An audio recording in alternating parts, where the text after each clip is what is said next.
agora Sub40, o programa de entrevistas de Ópera Mundi com Breno Altman. O convidado dessa semana é Ronald Sorriso. Ele é secretário nacional da Juventude do Partido dos Trabalhadores. Além das perguntas que serão feitas por mim, nossos internautas e nossas internautas também poderão apresentar questões. Basta escrevê-las nas áreas de bate-papo das plataformas. Na medida do possível, essas serão encaminhadas ao nosso convidado. Antes de começar a conversa, gostaria de pedir que façam uma assinatura solidária de Ópera Mundi em nosso site ou se tornem membros pagantes de nosso canal no YouTube. A imprensa independente precisa da tua ajuda para se sustentar e se desenvolver. Também peço que curtam e compartilhem esse vídeo, além de ativarem o sininho do canal. São ações que ampliam nossa audiência e nossa receita publicitária. Boa noite, Sorriso. Para mim é uma honra tê-lo aqui conosco nessa noite.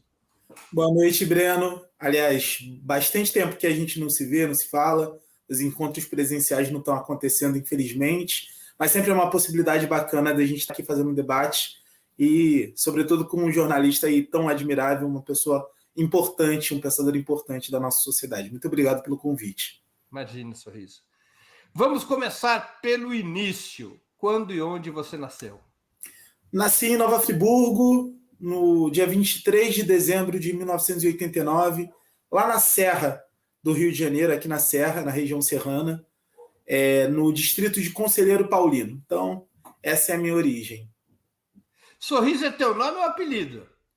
É meu apelido, na real, porque quando eu tinha 15 anos, no meu primeiro ano de ensino médio, aconteceu algumas coisas engraçadas. Eu sou viradouro, eu até me preparei para contar essa história aqui também, que é a minha escola de samba, e a viradouro, nesse ano, estava apresentando um enredo que falava de sorriso. Então, era viradouro, é só sorriso. E numa das aulas, né, eu caí numa gargalhada e eu comecei a sorrir o tempo todo e o apelido pegou. Eu não gostava inicialmente, mas ao fim Qual é teu nome? Ganhou. Qual é teu nome? Ronald Luiz dos Santos. Virou Ronald Sorriso. Virou Ronald Sorriso. Eu uso, né, no meu dia a dia até para não ter que explicar qual é o meu nome e qual é o meu apelido, né? Então a gente junta as duas identidades. Qual é a tua história familiar e educacional até chegar na militância e no PT? Bom, assim, eu sou filho de um trabalhador que hoje é um vendedor autônomo, vamos dizer assim, né? Ele não tem vínculo empregatício, na verdade, há muito tempo, mas faz vendas de modo autônomo e também é dono de uma banca de jornal ali na divisa de na divisa de São Gonçalo com Itaboraí. Quem é de Nova Friburgo é minha mãe. Minha mãe era de Nova Friburgo, era uma empregada doméstica, caixa de supermercado, operária de fábrica, que criou a minha e minha irmã com muito afinco até 1997, quando ela morreu de câncer no fígado, né? E a partir daí a gente desceu a serra para São Gonçalo e, né, vivenciamos aí, crescemos. Depois disso, fiz todo o meu ensino fundamental em escola pública, inicialmente no Colégio Municipal Amaral Peixoto, também em São Gonçalo. Depois eu estudei no Macedo Soares, em Niterói, e no Sebric, e depois eu fui para a FAETEC fazer técnico em eletrônica, na Escola Técnica Estadual Henrique Lage, que é no Barreto, em Niterói. Né? Depois de formado, eu entrei na universidade e fiz Ciências Sociais na UFRJ. Confesso aqui para você que o movimento estudantil não me permite muito completar, e entre outros elementos. E depois entrei na Universidade Federal Fluminense, onde curso jornalismo, apesar de agora, nesse momento, por força da pandemia, também está com a matrícula trancada, mas em breve vou retornar para lá. Sorriso, a sua família, ou na sua família, tinha alguma história de militância, de interesse pela política, ou você foi desenvolvendo isso por conta própria? Zero interesse pela política, na real, assim, do ponto de vista de militância. Nem meu pai, nem minha mãe, nem minha avó, meus tios, ninguém nunca teve muito envolvimento com a militância. Eu lembro só que em Nova Friburgo a minha mãe me levava nos comícios dos candidatos a prefeito, né, no intervalo entre uma tarefa e outra de trabalho que ela tinha. Mas eu fui despertar para a militância, incrivelmente, a partir do esporte. Eu era também atleta de handebol do time da escola, e exatamente por ser esse atleta de handebol e ter um conceito muito interessante com os professores de educação física, eu pude organizar um campeonato de futsal para todos os estudantes da escola a pedido deles. E a partir disso, eu percebi que dava para fazer coisas, né, para a escola. Eu, como estudante, eu podia ter uma voz ativa e fazer coisas que beneficiassem a escola. E depois eu comecei a perceber que essa proatividade poderia realizar coisas maiores, né? Então, passei a questionar a estrutura da escola, passei a lutar para que as melhorias viessem, e conseguimos muitas melhorias naquela época, quando eu fui do Grêmio Estudantil. Depois passamos a questionar a questão do transporte. Isso é Grêmio na escola secundária. Exatamente. Eu comecei lá no Grêmio Estudantil da Escola Técnica Estadual Henrique Lage, que é a FATEC de Niterói. E aí é a luta pelo passe livre, é a luta para que não faltem professores. E aí a gente começa a perceber, né, Breno, que não existe nada na nossa vida, por menor que seja, que não tenha uma influência política. E aí eu passei a ter esse interesse por militar e conheci o atual prefeito de Niterói, na época ele era deputado pelo PT, o Rodrigo Neves, que, junto com o Bira Marques, que também era assessor dele, me convidaram a conhecer o Partido dos Trabalhadores. E a partir disso, eu me interessei, obviamente, pela história do partido e resolvi me filiar e estou aqui no partido até hoje. Inclusive, essa bandeira aqui, 30 anos do PT, é a primeira bandeira que eu ganhei das mãos do Rodrigo. Nem sei se ele lembra, mas ganhei das mãos dele.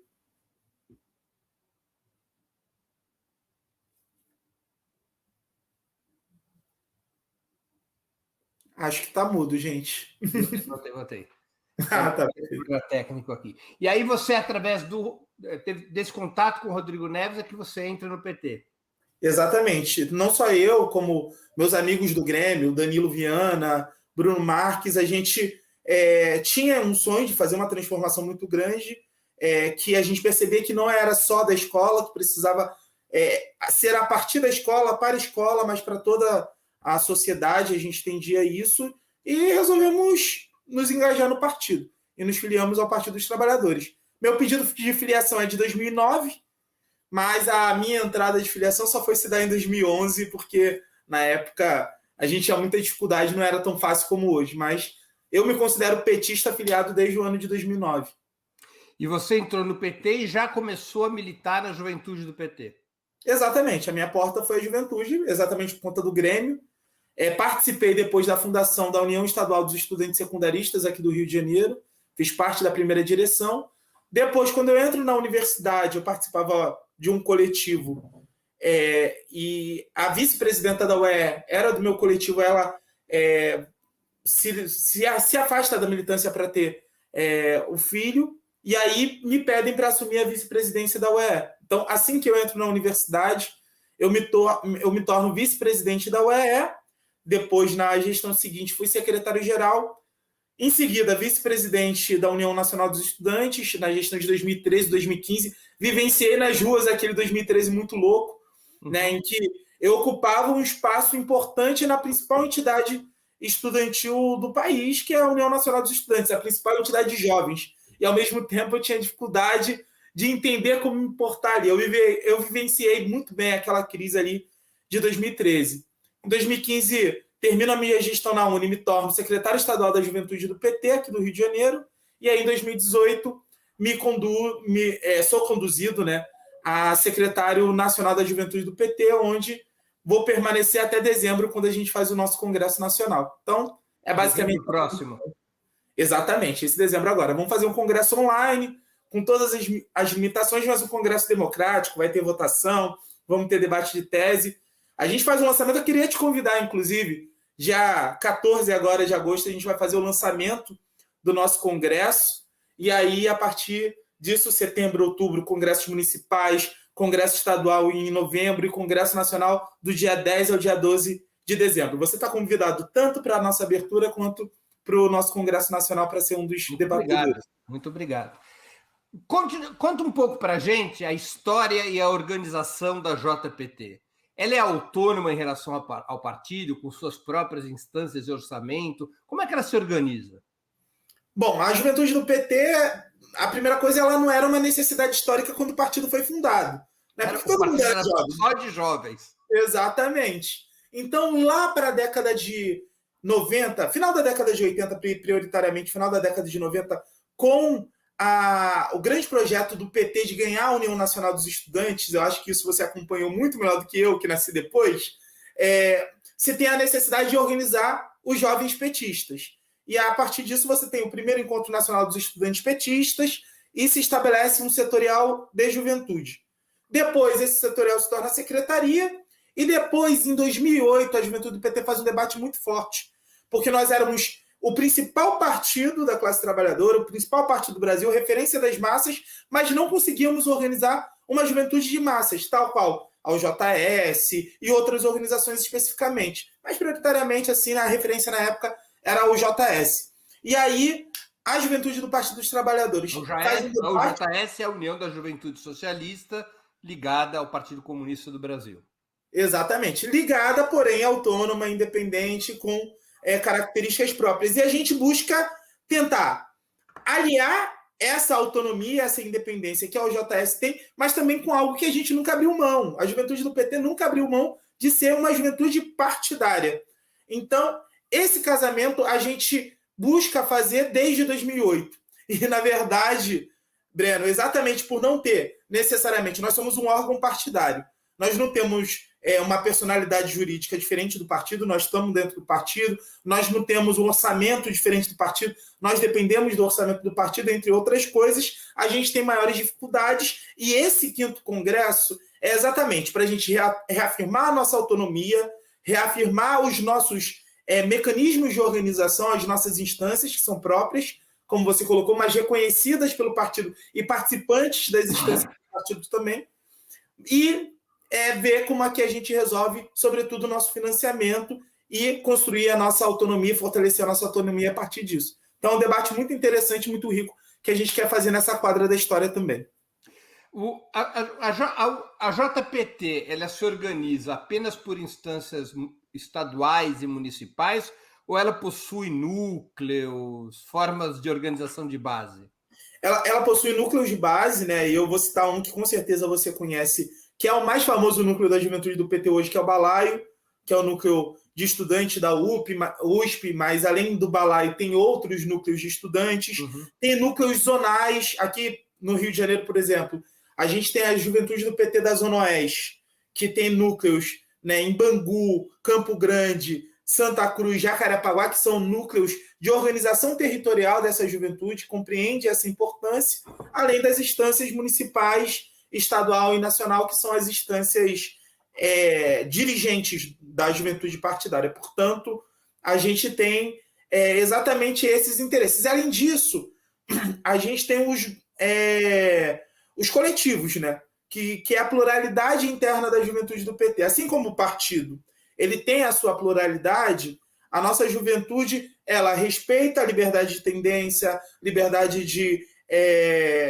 organização democrática, mas ela, ao mesmo tempo, tenta juntar todo esse pensamento, como o partido consegue fazer a nível partidário mesmo, a gente tenta fazer isso a nível da juventude para seguir um único rumo, um único caminho. Então, é a diversidade, a democracia, mas tentando ter centralidade de ação.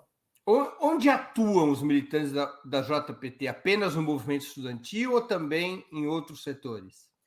Olha, atua no movimento estudantil, especialmente. Tem sempre uma crítica muito forte à juventude. Qual que é a juventude organizada? Vocês pensam só no movimento estudantil.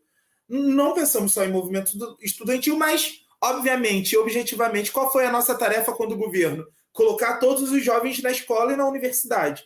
Então, a nossa pretensão é poder organizar todos os jovens através do movimento estudantil também. Mas a gente consegue organizar os jovens no movimento negro, no movimento cultural, no movimento LGBT especialmente. Tem uma galera muito forte organizada, especialmente na arte jovem LGBT, que tem se organizado, no movimento de mulheres e, né, nas diversas iniciativas que hoje existem na sociedade civil, como pré-vestibular comunitário, associações né, que de alguma forma forneçam auxílio para as pessoas que mais carecem, como, por exemplo, auxílio jurídico. Vários coletivos de jovens petistas hoje, que são advogados formados, trabalham, né, nessa frente, auxiliando aqueles que não têm nenhum tipo de ajuda e acesso à justiça. Enfim, são várias as formas de organização.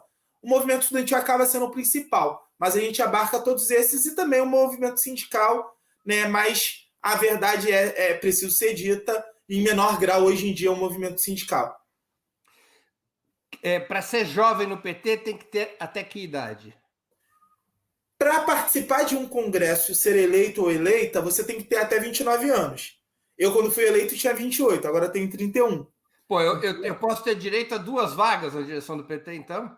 Você é jovem? Não, eu tenho 59, quase 60. 29 mais 29.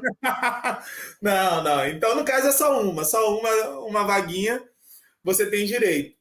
Mas até os 29 anos... Quando o PT criar a Associação dos Petistas Veteranos, eu vou ter vez. Deixa eu te contar uma história. De repente, você vai se enquadrar. A gente está organizando para o Gilberto Carvalho ser o presidente, mas vai ter o setorial da pessoa idosa agora, né? Então, de repente, você se enquadra aí agora. Ainda falta um pouquinho, Sorriso. É idoso com 60 ou 65? 60 anos. Pô, 60 anos. Tô quase. Meu pai, inclusive, a maior briga que ele teve quando fez 60 anos foi entrar no ônibus de graça, que era direito dele, ele queria entrar no ônibus de graça. Meu velho tem 68 anos de idade, tá lá em São Gonçalo. Se duvidar, inclusive nos assistindo, grande fã, beijo, pai, te amo. E aí, até os 29 anos, só para fechar essa pergunta. E no caso das candidaturas jovens, a gente considera até os 35 anos, né, já que a gente considera que a renovação da política ela é um processo. Se inicia na militância da juventude, mas ela abarca, né, para além da nossa faixa etária, então a gente considera até os 35 para fins eleitorais. Pelas regras internas do PT, a JPT tem o direito de indicar uma cota de candidatos a deputado estadual e federal? Não, pelas regras internas a gente não tem direito a indicar uma cota, né? Mas o que a gente conseguiu no último processo eleitoral, que daquele fundo partidário total, daquele fundo eleitoral, que nós tivéssemos acesso a quase 1% dele, para incentivar as nossas candidaturas, né, a partir da nossa gestão.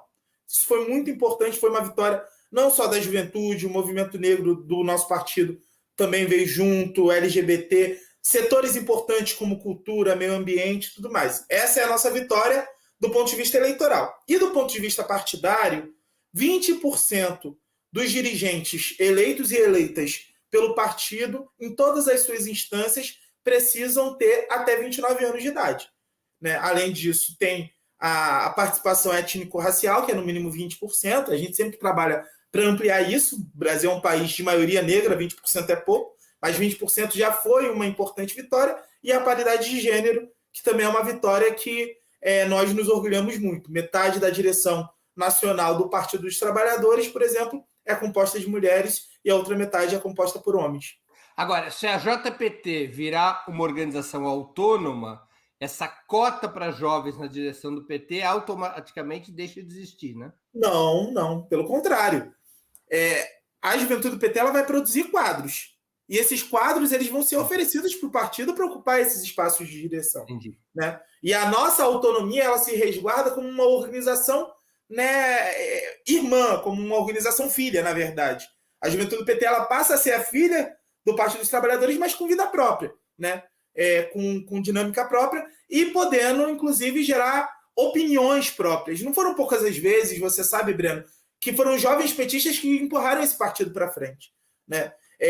A nossa saudável e necessária radicalidade, que ainda hoje é bem recuada do que deveria ser, faço essa meia-culpa, a gente se institucionalizou, até mesmo como juventude bastante, mas essa necessária radicalidade ajuda muito o partido a avançar e não tergiversar de temas fundamentais, como, por exemplo, na defesa da juventude negra, não negociar temas importantes da juventude negra. Inclusive, fiz uma crítica muito forte quando o PT, ainda que tenha dirimido aspectos ainda mais negativos no pacote anticrime, acabou votando junto com aquele projeto de Sérgio Moro, né, para cumprir um acordo, mas a gente considera, por exemplo, que não dá para acordar com a vida da juventude negra, né? E outros temas a mais que a gente acha importante que não sejam, né, de forma alguma negociados, que sejam funções elementares do nosso partido defender. É possível para um jovem ou para uma jovem se filiar exclusivamente à JPT ou necessariamente tem que se filiar ao PT?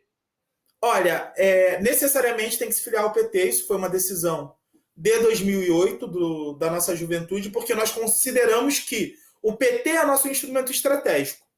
E se nós queremos que a juventude ocupe o PT, ela precisa disputar o PT filiado. Então, o nosso cadastro, por exemplo, é o mesmo cadastro do PT. A única diferença, e também isso se relaciona ao Partido dos Trabalhadores, são os jovens de 16 a 18 anos que podem fazer a sua filiação interna ao partido. E dentro dos nossos fóruns, para estudantes secundaristas especialmente, a gente admite a participação no debate, na construção de jovens que tenham menos de 16 anos para poder, inclusive, eles se formarem politicamente, né? Então, assim como eu entrei no movimento estudantil com os meus 15 anos, comecei a enxergar o movimento estudantil com os meus 15 anos, e poderia, não participei, mas poderia participar do Partido dos Trabalhadores, são vários jovens com 14, 15 anos que querem participar também, e a gente atrai para dentro da nossa organização. Mas com a autonomia da JPT prevista para o Congresso de dezembro, poderá haver uma filiação à JPT sem necessariamente se filiar ao PT? Isso está em debate, não tem um consenso ainda definitivo na juventude do PT sobre isso. Eu, Ronald, né, que militou todo esse tempo na juventude do PT, defendo isso, né? Mas tem companheiros, inclusive do meu coletivo, da minha tendência, que defendem outro modelo de organização. Então a gente vai tentar acumular ao máximo possível para, quando a gente chegar no texto final, ainda que não seja a vitória 100% do que eu defendo ou a vitória 100% do que o outro defenda, é a vitória de uma juventude do PT mais coesa e mais pronta para os desafios. Sorriso, como é que é a relação entre as correntes do PT e a JPT? Como sabemos, o PT tem o direito de tendência e se organiza em tendências. A JPT organiza militância na UNE, na UBS, nas escolas, nas universidades, nos bairros, ou cada tendência acaba atuando com independência? A gente tenta organizar coletivamente, mas a grande realidade é que cada tendência acaba tendo a sua própria organização. Eu vou citar algumas aqui, né? Eu sou da CNB, que tem o seu coletivo de movimento estudantil, é o Para Todos, por exemplo. Você tem a Kizomba, que é o coletivo de movimento estudantil da democracia socialista. Você tem o Em Frente, que é o coletivo de movimento estudantil da resistência socialista. E assim por diante. Quilombo, em relação à esquerda popular socialista, e assim você segue. Algumas têm mais autonomia em relação às suas tendências, né? E outras têm menos autonomia em relação às suas tendências. E a partir disso, você percebe, inclusive nas reuniões da juventude do PT, como vão se estruturando as opiniões. Contudo, por exemplo, eu vou citar uma diferença entre o partido e a juventude. A nossa relação na juventude com determinadas tendências minoritárias do partido é muito boa, a ponto da gente trabalhar coletivamente e ter bastante unidade, né? Enquanto em outras a gente tem tendências que a gente tem uma ótima relação dentro do partido, mas que na juventude são praticamente completamente afastadas, né, da nossa condição majoritária. Então, tem suas nuances, mas tem essa relação sim. Agora, o PT, por exemplo, ele não tem atuado como partido no movimento universitário, né? Na UNE não tem a chapa do PT. As diferentes correntes se articulam em várias chapas.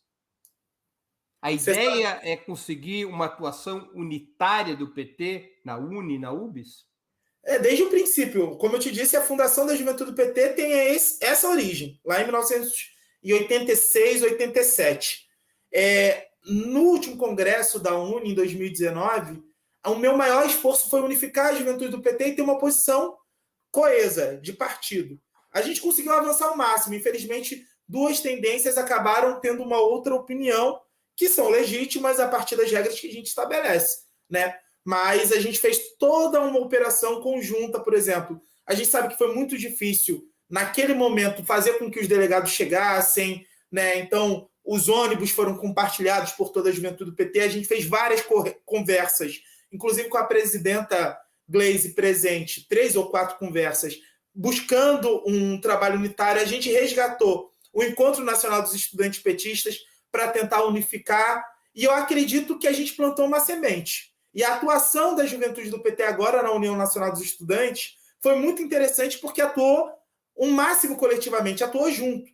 E ainda que a gente tenha reduzido, por exemplo, Breno, no tamanho da nossa composição na direção, a gente conseguiu, com essa operação conjunta, aumentar o número de delegados e delegadas que votavam nas teses da juventude do PT presente no Congresso Nacional. Então tem uma virtude que foi plantada e que eu acredito que o próximo secretário ou a próxima secretária que será eleito e a sua direção terá a possibilidade de colher esses frutos e fazer com que coisas boas aconteçam para o movimento estudantil a partir também, óbvio, da nossa ótica de juventude petista.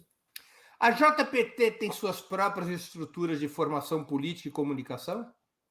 Tem de comunicação, né? A gente tem, por exemplo, as nossas redes sociais, né? O nosso Twitter, o nosso Facebook, o nosso Instagram, né? A gente até criou o JPT TV no YouTube, mas é uma coisa mais complexa, você sabe como é que funciona. A gente está tentando desenvolver exatamente por não ter financiamento próprio, autonomia de financiamento. A gente tem muita dificuldade de colocar isso para frente, e temos iniciativas de formação nossas, como, por exemplo, o Representa. O que é o Representa? O Representa é um projeto de formação política para orientar os nossos militantes a colocarem o seu nome à disposição para disputa na sociedade, seja ela eleitoral, seja ela para ocupar espaços de poder. Então, nesse último período, a gente fez um processo de formação muito grande, com mais de 5 mil jovens. Isso frutificou centenas e centenas de candidaturas, que nos possibilitou, por exemplo, e eu tenho muito orgulho de dizer isso, a eleição da Moara como vereadora em Contagem, Dandara em Uberlândia, a Ana Júlia, lá de Curitiba, é a primeira suplente, a Laura Cito foi eleita vereadora em Porto Alegre, e a Paola em Campinas, a Fernanda Curti em Guarulhos, a Duda Hidalgo, enfim, eu vou acabar perdendo nomes, Bia em Belém, Flávia Ellen em Paulista, em Pernambuco, eu vou acabar perdendo nomes, mas eu posso dizer o seguinte: nós elegemos mais de 580 jovens, cerca de 580 jovens, eu não vou precisar o número que agora está me falhando, e nas grandes cidades a gente teve uma representação significativa, totalizando mais de 130 jovens eleitos e eleitas vereadores em cidade de segundo turno, né, pelo Partido dos Trabalhadores. Isso foi muito importante, foi uma grande vitória para a gente, né, e a gente está trabalhando para fortalecer esse processo. A JPT tem um programa para a juventude que sintetiza suas principais reivindicações e temas? Olha, a gente tem um programa histórico, mas a gente vai dar uma atualizada nele agora, nesse congresso. Do programa histórico, Sorriso? Quando você pega a fundação da Juventude do Partido dos Trabalhadores, da Juventude do Partido dos Trabalhadores, falei certo, em 2008, você tem um programa que alicerça, né, a atuação da juventude, que fala do ponto de vista da emancipação, da participação juvenil, do protagonismo juvenil, da questão da legalização das drogas para enfrentar o problema da violência policial, da promoção da equidade de gênero, entre outros elementos do ponto de vista social, que eles não são necessariamente um programa próprio, mas eles são alicerces que sustentam a ideia de socialismo petista aí forjado lá em 1991. Ou seja, eles buscam somar. Só que é o seguinte: a juventude do PT, em 2008, quando ela se conceitua, ela pensa política pública de juventude. Governo federal, alta avaliação do presidente Lula, possibilidade de reeleição da Dilma, e assim como partido, eu digo isso, nós nos institucionalizamos e tínhamos a crença de que tudo seria governo. E o nosso programa, de certa forma, ele foi se enriquecendo do ponto de vista de proposta de governo e enfraquecendo do ponto de vista ideológico. Em 2018, o nosso congresso ele não foi um congresso com tiragem de delegado da base, foi um congresso para pacificar a juventude do PT de unidade. Lula estava preso, o partido vinha de uma crise de 2015 que você acompanhou. A juventude vivenciou essa crise e teve um racha no Congresso em 2015 em Brasília. Então, a gente unificou a juventude do PT em torno da liberdade do presidente Lula e da construção, né, da unidade da nossa juventude. E o nosso congresso era para ter acontecido no início de 2020. E aí veio pandemia. Esse congresso de 2021, além de atualizar a nossa autonomia e a nossa forma de organização, vai debater sobre a nossa concepção e sobre o nosso programa.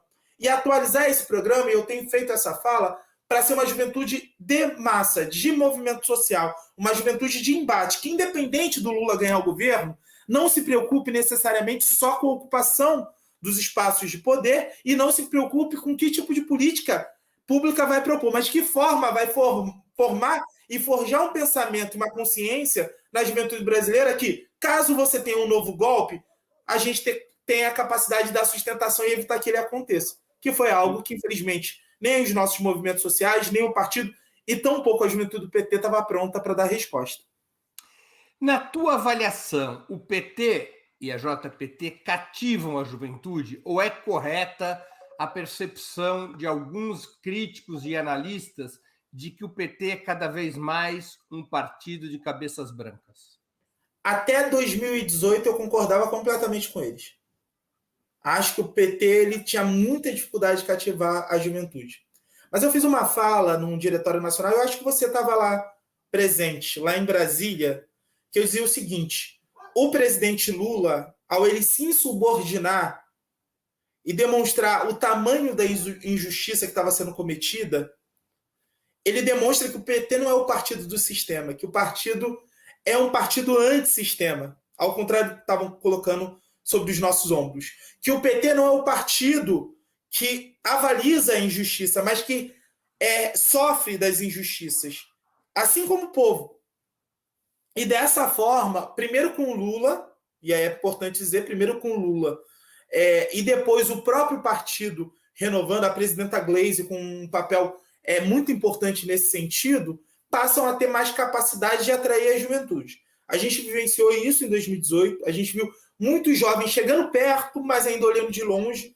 Mas de 2019 para cá, são muitos jovens que estão querendo participar da nossa organização partidária. Só para você ter uma noção, Breno, no último mês, nós filiamos, no último mês não, mais ou menos no intervalo de 3 meses, nós filiamos aproximadamente 10 mil jovens no Partido dos Trabalhadores, nessa campanha de filiação que a gente fez para fortalecer o Congresso. Isso não é pouca coisa, é um resultado muito interessante, né, e que eu acho que vai ter frutos lá na frente. Agora, resta saber da cabeça branca do partido se ela vai estar aberta, né? Porque não adianta você querer ter uma juventude organizada, partidária forte, e ao mesmo tempo querer ser caudilho dela.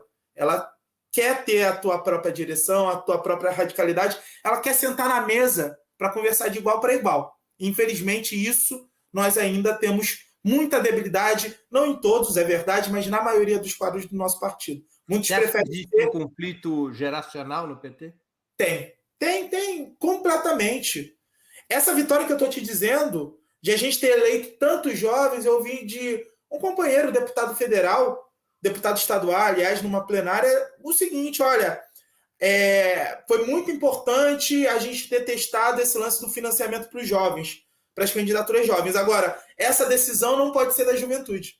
Tem que ser remetida aos diretórios estaduais para eles tomarem a decisão. A gente sabe que se o diretório estadual tomar uma decisão, ele vai tomar a decisão de acordo com os interesses e manutenção do poder de quem está lá. Quando joga para a juventude, a gente tem a autonomia. Eu não estou dizendo nem 1%, foi 0,8%, né, desse recurso. Né, a gente mostrou que tem capacidade de fazer muito mais. Né? E eu volto a citar o exemplo de Dandara. Dandara foi a vereadora mais votada de Uberlândia. A mais votada, Breno. Mas quando a gente remeteu o recurso para lá, o que mais teve foi problema de gente dizendo que ela não ia ser eleita e que a gente estava jogando dinheiro fora. E no final ficou provado que a decisão política da juventude do PT pesou muito mais do que a decisão que os velhos tomariam. Claro, entendi. Quais os principais resultados que você acha que os governos petistas apresentaram para a juventude? E quais as principais omissões ou falhas? Principal resultado, acesso à universidade. Ponto. Isso precisa ser dado. Esse é o resultado direto, né? De você ver o jovem acessando a universidade, ter a possibilidade de abrir a tua mentalidade e abrir a mentalidade dos teus iguais. Quando você coloca um jovem formado dentro de uma favela, ele passa a ser exemplo e disputa com o poder do tráfico esse exemplo. Porque a gente sabe que quem manda na favela, né, muitas das vezes, como exemplo, é o traficante, porque ele tem o poder, ele tem o dinheiro, ele tem as melhores roupas e tudo mais.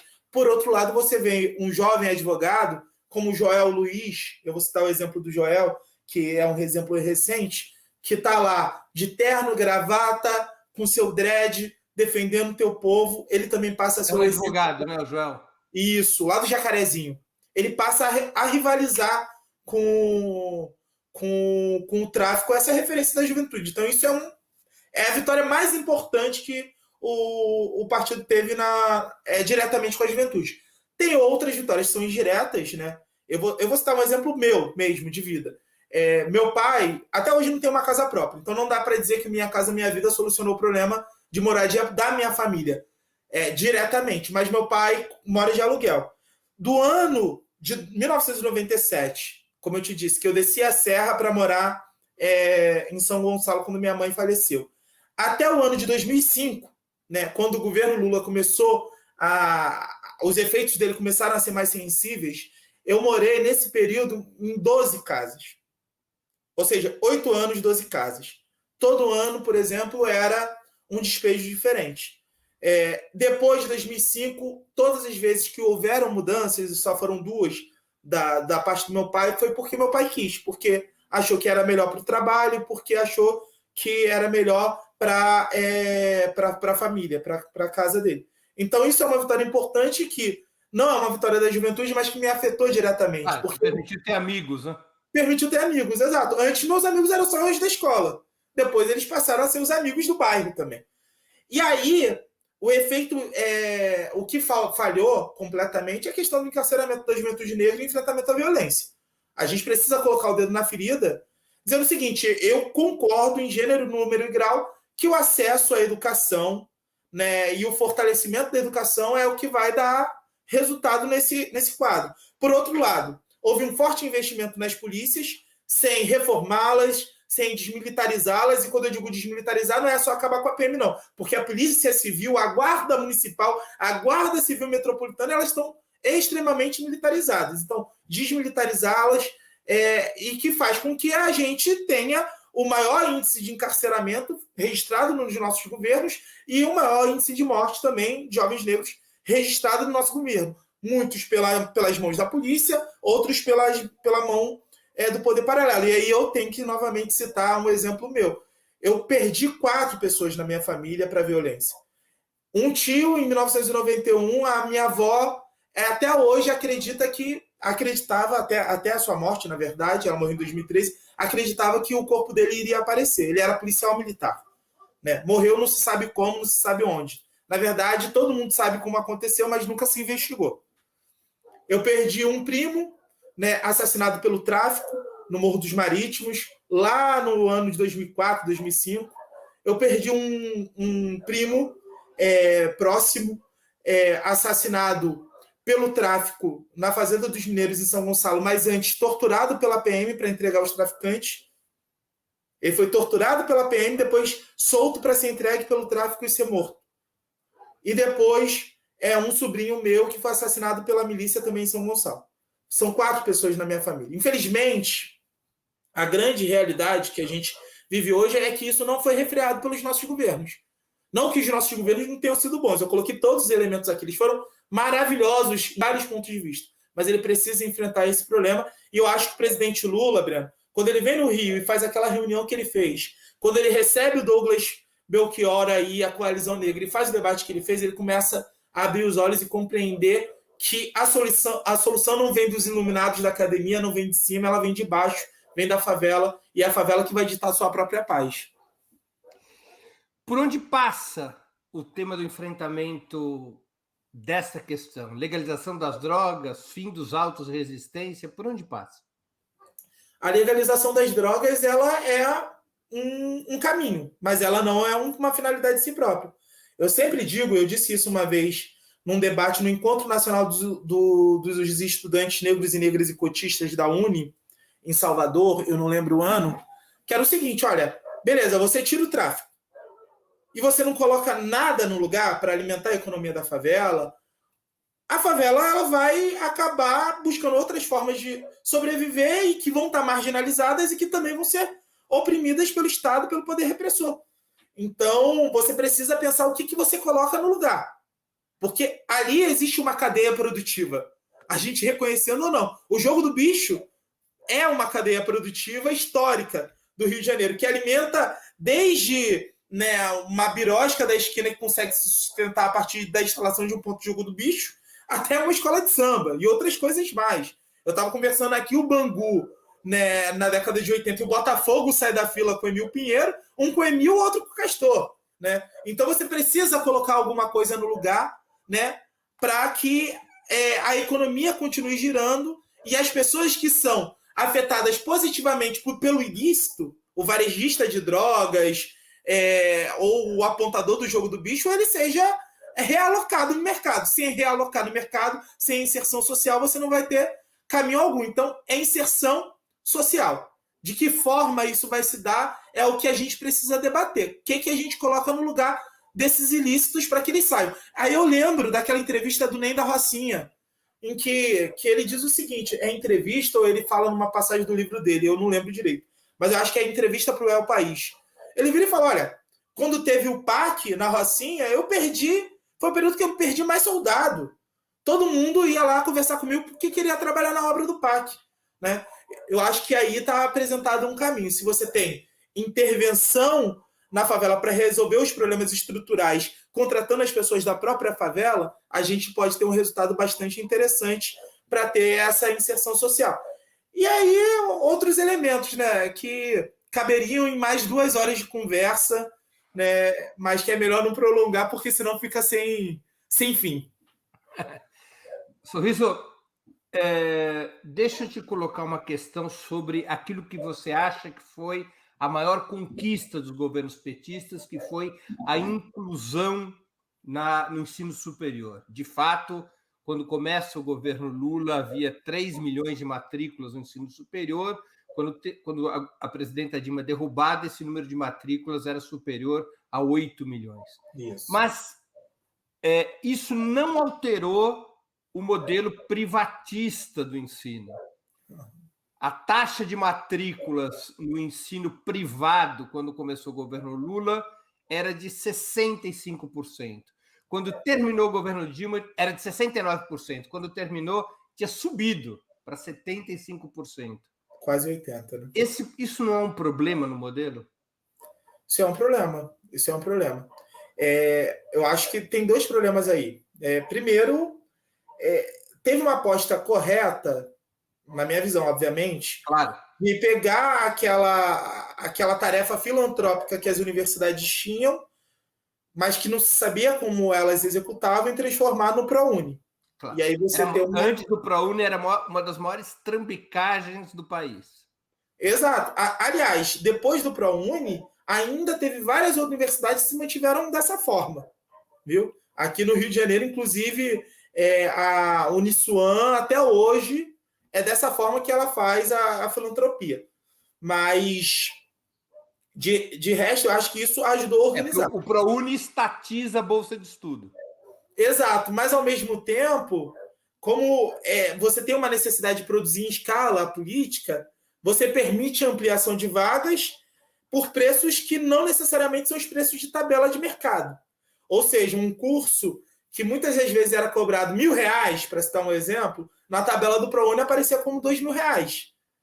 E eram várias universidades que ampliavam a sua isenção, e ampliavam a tua atuação, e a gente viu as redes, os conglomerados crescendo. Acho que faltou pensar de que forma a gente conseguia executar um reúne mais pujante, O REUNI foi o programa de fortalecimento e expansão das universidades públicas, não é? Exato, que não chegou a ser Exato, que não chegou a ser uma reforma universitária, né? Era um programa de reestruturação e expansão das universidades federais. Esse era o nome oficial.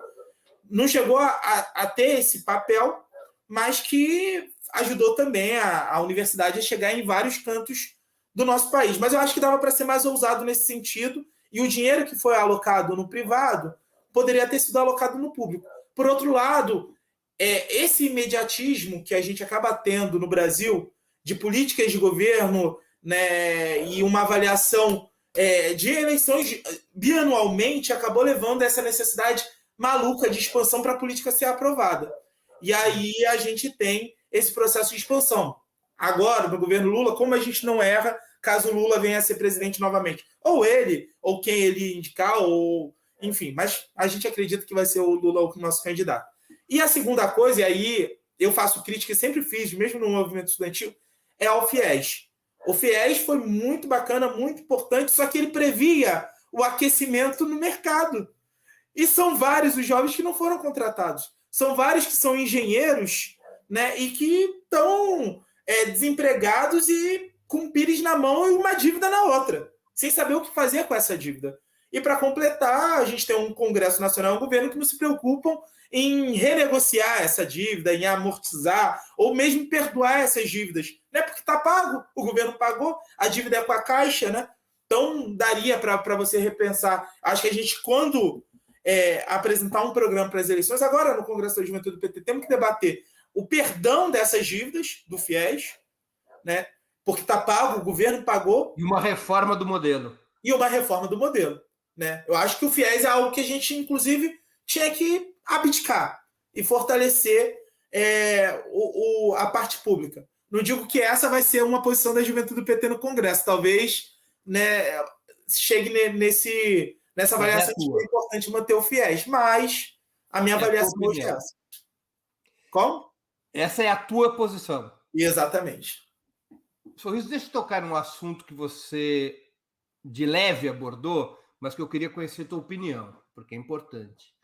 Em junho de 2013, ocorreu, em pleno governo Dilma Rousseff, uma verdadeira rebelião juvenil, porque 2013 foi isso, que acabou sendo dirigida pela direita contra a administração federal e o PT. Como é que você explicaria hoje, 8 anos depois desse episódio, como é que você o explicaria?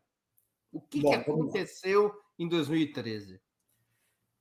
Olha, primeiro, o PT um alto grau de institucionalização e não soube dialogar com a massa que inicialmente tomou as ruas. Eu sempre faço uma comparação de que o Brasil e o PT também precisa explicar como um movimento começa com o movimento Passe Livre, né, MPL pedindo mais Estado, pedindo transporte público gratuito, de qualidade, acessível para todo mundo, né, e melhor qualidade nos serviços públicos, termina com a fundação do MBL, que é o Movimento Brasil Livre, que pede liberdade econômica, desregulamentação de serviços públicos, né, livre mercado, essa loucura neoliberal. Né? Como isso acontece? Na verdade, teve uma massa que foi para as ruas, inicialmente pedir melhor qualidade de acesso aos serviços públicos, que o Partido dos Trabalhadores, nos seus primeiros debates, recriminou, a verdade precisa ser dita, que foram poucos, e sobretudo a juventude, que foi, mesmo institucionalizada, ela foi para a rua acompanhar e viu que ali tinham objetivos coerentes, mas como o partido não se colocou para dialogar, como algumas cenas foram mal montadas, como o Haddad conceder, né, a redução, quer dizer, a suspensão do aumento ao lado do Alckmin, você passa uma visão de que o partido era um partido do status quo, era um partido do sistema, e que leva à possibilidade de cooptação. E essa radicalidade era um verdadeiro papel em branco, um livro em branco, que alguém poderia chegar ali para escrever suas páginas. Teve influência da CIA? Teve influência da CIA. O Arnaldo Jabbour, quando dá aquele editorial, não foi à toa. Tiveram várias conversas em torno daquilo. Teve várias outras influências. Agora, isso não significa que nós possamos abdicar do nosso erro. O nosso erro foi não ter se colocado de ouvidos abertos ao lado das ruas sem recriminá-lo, né? E aí depois, quando a gente foi ver, já era tarde demais. Então, acho que tem um duplo olhar sobre 2013. Quem critica e diz que foi uma ação do Departamento de Estado dos Estados Unidos está correto, e quem diz que o Partido dos Trabalhadores errou e que tinha muita coisa para construir também, eu acho que está certo. E aí a gente precisa casar esses interesses para não errar mais para frente. Sorriso, você já citou também, eu vou só resgatar porque eu quero fazer uma pergunta específica. Milhões de jovens foram beneficiados por programas como o ProUni e o FIES, independente das críticas que você mesmo fez ao FIES. Mas muitos desses beneficiados ficaram contra o governo Dilma. O que deu errado? Se você não tem uma base organizada, se você não fala que a política foi feita, é direito adquirido, né? É a mesma coisa do auxílio emergencial. O Bolsonaro foi muito inteligente. Ele dá o auxílio emergencial, depois de muita pressão, aprovação feita por nós, ele cria uma marca, a gente consegue chegar no Congresso a R$500. Ele diz, não, então eu vou dar 600. Sendo que ele queria dar 200, depois ele comunica isso. Naquele primeiro momento ele foi muito inteligente. Como o PT, ele sempre foi muito inteligente na questão do Bolsa Família. Mas na questão do Minha Casa Minha Vida, na questão do ProUni, na questão de uma série de outras políticas, a gente deixou o setor privado fazer a mediação. Quando o setor privado faz a mediação, ele vende como produto. Minha Casa Minha Vida é a tenda, a MRV. Qual é o interesse da MRV e da tenda de dizer que a política foi feita pelo governo do presidente Lula? E a mesma coisa do ProUni. Qual é o interesse da Croton, da Anhanguera, né, e da Estácio, dessas grandes corporações, dizer que foi o governo Lula e o governo Dilma que fizeram isso? Então, se você tivesse, só para citar um exemplo, ao estabelecer as novas matrículas, um grande ato, né, vamos dizer assim, de matrícula desses jovens no Maracanã lotado, com o ministro da Educação e o presidente ou a presidenta da República falando, olha, sejam bem-vindos à universidade, isso aqui é uma política pública muito importante, eu acho que a coisa já teria sido diferente. Hoje, vários são esses que antes não reconheciam, que reconhecem que no final foi um projeto do PT, mas infelizmente na dor que todo o nosso povo está sofrendo. Mas para frente a gente precisa corrigir. Mesmo quando a política é em escala, tem que ter alguém para dizer que é nosso. E tem que ter uma marca para acompanhar. E mais, a supervisão precisa acontecer. Porque depois que os jovens eles entram pelo ProUni na universidade, eles ficam sob gestão da universidade, e mesmo quando eles querem fazer participação política, a universidade os persegue, Breno. Eu tenho um caso aqui de um jovem que foi diretor da UEE, que ele começou a construir o movimento estudantil na Veiga de Almeida. E depois que ele começou a construir o movimento estudantil na Veiga de Almeida e questionar as taxas que eram cobradas pela universidade aos estudantes regularmente matriculados, por exemplo, a universidade começou a perseguir ele, começou a dar advertência, suspensão, as notas dele, obviamente, reduziram e ele perdeu a bolsa. Né? Então, tem várias formas da universidade asfixiar, né, esse jovem. Então, a gente precisa, inclusive, acompanhar mais de perto para que a universidade não asfixie o jovem que está beneficiado pelo nosso programa e sendo pago pelo nosso dinheiro. Você acha, então, que houve falhas graves na disputa política, ideológica e cultural na sociedade? Se não houvesse, a gente não estava aqui, né? Conversando num cenário de golpe, a gente estava num outro cenário, de repente até numa TV pública, na TV Brasil, debatendo os rumos, né, de um projeto de educação mais avançado. A gente está falando da destruição do sistema de educação, da pobreza do nosso povo, e porque o nosso povo acabou sendo ludibriado e votando no outro projeto, achando que o que tinha sido colocado para eles, que era uma decisão política, era, na verdade, uma conquista auferida por eles, por Deus, sabe-se lá por quê. Qual é o peso do fundamentalismo religioso na juventude? Olha, ele é grande, mas não tão grande quanto na sociedade como um todo.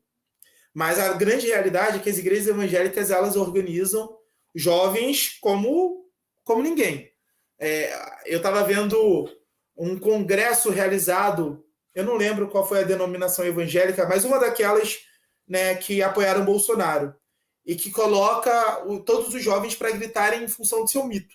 No mesmo ginásio onde foi organizado, onde geralmente é organizado o Congresso da UNE em Goiânia, na Arena Goiânia. Super lotado, assim, sem nenhum espaço, mais lotado até do que o Congresso da UNE, né? Qual é a diferença? Eles fazem aquilo todos os anos, em vários lugares, né? Então, o peso deles é que eles são mais bem organizados.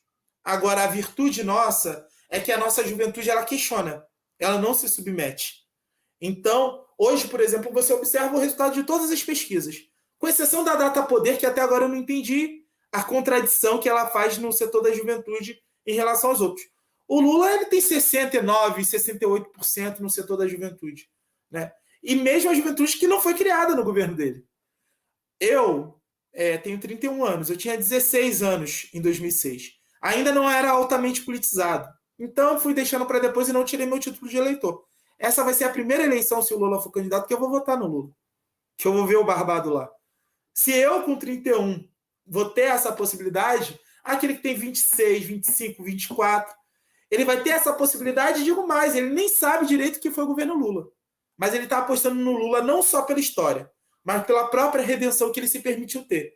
De ir para o cárcere, né, de enfrentar o sistema, de lutar contra as injustiças e de voltar indicando qual é o caminho para o Brasil, sem rancor, né, mas sobretudo com amor ao povo brasileiro. E eu acho que esse exemplo é que a gente precisa personificar na nossa militância, inclusive para dialogar com os jovens que são evangélicos, mas que olham para o que o pastor está falando e calma aí, né?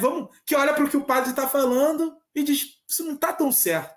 Né? Que vê que às vezes as doutrinas pararam no século XVI e não necessariamente aquilo está nas palavras que foram escritas na Bíblia. Bom, eu sou católico, então também fico um pouco acendo do que eu estou falando. Agora, mas para poder fazer essa disputa na juventude, a JPT tem que se desinstitucionalizar. Isso, desinstitucionalizar. Desinstitucionalizar, se desamarrar. Né? Corrente, eu sempre chamo de tendência, você já percebeu também. Corrente é algo que prende, tendência é algo que te guia. Beleza, eu topo ser guiado. Mas, na verdade, as correntes muitas das vezes funcionam como corrente mesmo. As tendências funcionam como correntes que castram essa juventude, que não permitem, por exemplo, que nós, a juventude petista, construamos a nossa unidade independente dos velhos. Às vezes é necessário você pegar e fazer uma disputa cruel, dura. Você abdicar de interesses. Você virar e olhar para o cara poderoso, o cara que, deputado, prefeito, senador, fala, você está errado. Teve um debate, agora eu não estou lembrando, mas no início do ano passado, que o Rui Costa estava fazendo uma loucura com as universidades do estado da Bahia. E a gente pegou e lançou uma nota contra ele. Ele até dialogou comigo pelo Instagram, a gente trocou uma ideia, ele reviu aquele posicionamento. Mas se não fosse a juventude se posicionar, será que ele reveria aquele posicionamento? Foi necessário que não só a juventude universitária, mas a juventude do partido dele dissesse publicamente que aquilo estava errado. E isso ajudou, inclusive, essa juventude com os estudantes que estão lá dentro. Isso ajudou esse governo do Rui Costa com os estudantes, os professores, os técnico-administrativos que estavam nas universidades estaduais. Então, a juventude ela tem que ser a voz da consciência quando aos velhos falta consciência do que é o nosso projeto. Sorriso, a gente está terminando aqui a nossa entrevista. Está muito interessante, o tempo passou voando. Eu vou te fazer umas perguntas ping-pong. Perfeito. Você deve ter aprendido o que é ping-pong no curso de jornalismo. Aqui, vamos embora. Time de futebol. Botafogo, né? Mas eu, inclusive... Eu torço no Rio. Tá torcendo errado, vou dizer a verdade, né? Sou botafoguense com muito orgulho. Herança do meu pai. Benedita da Silva é botafoguense. O saudoso José Eduardo Dutra é botafoguense. Tá aí o Garrincha. Eu queria que fosse alguém um pouquinho mais novo, né? Esse é o problema. Pô, é que eu torço pelo Santos e meu time no Rio é o Botafogo. Mas você ainda teve Robinho, Neymar, eu tive quem? Tá difícil. Mas eu até comentei com o Igor que eu ia falar... Se tiver aquele holandês que foi jogar no Botafogo... A coisa mais aleatória que aconteceu, né? Como dia... chamava ele? Esqueci o nome. Seedorf. Hã? Seedorf. Seedorf, que era um grande jogador. Não, um craque, um dos maiores meias de campo da história do futebol mundial. Mas um dia eu dormi, do outro dia o Seedorf estava lá, depois ele foi embora. E o Botafogo voltou à velha rotina. Mas eu, inclusive, disse para o Igor o seguinte: cara, eu vou falar que eu sou botafoguense, mas eu preciso citar que eu sou viradouro. Como todo bom sambista, sou campeão do carnaval e em algum lugar eu tenho essa alegria. Livro inesquecível. A história do samba do Lira Neto. E além da história do samba do Lira Neto, que mexeu muito comigo, porque eu tô morando no centro do Rio agora, em função do trabalho, não tô mais em São Gonçalo. Tô morando aqui. Sorriso. Hã? Você é um sambista ou gosta de ouvir? Não, eu sou um sambista. Eu sou criado. Você canta? Não. Até cantar eu canto de vez em quando, mas eu sou criado na escola de samba, na Unidos do Viradouro. Meu pai é da velha guarda, as minhas tias são da velha guarda. E uma história muito bonita é que a minha avó morreu esperando o desfile da minha escola em 2013. Então, eu sou muito viradouro e o que estrutura a minha vida é a minha escola de samba, né? É o carnaval. Mas a história de samba é o livro inesquecível, porque eu moro aqui. Do Lira Neto. Eu moro aqui no centro do Rio, no Catumbi, e eu vou andando cada esquina e eu vejo cada passo que eu dou a história do samba sendo estruturada. É muito bacana. Eu não li esse livro, eu já vou anotar aqui para ler. Eu só não te empresto porque eu emprestei e nunca mais me devolveram, mas Não, livro, tudo na vida a gente deve emprestar, menos livro, porque eles não voltam. É isso. Eu prefiro emprestar toda a minha poupança do que emprestar livro. E não volta. Esquece, livro emprestado é livro doado. É livro doado. Música preferida? Música preferida? Rapaz, essa me pegou desprevenido. Qual é a minha música preferida? Identidade, Jorge Aragão. É uma música. Identidade. Elevador é quase um templo, exemplo para ninar teu sono. Sai desse compromisso, não vai no desserviço. Se o social tem dono, não vai.